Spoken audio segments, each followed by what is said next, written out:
becomes a spotless lamb, a lamb that knew the value of life, a lamb that knew the value of his blood, a lamb that had the power to say no, that I'm not going to offer myself.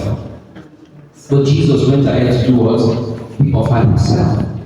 So he is no longer the bull that was offered without their permission. Christ offered himself willingly.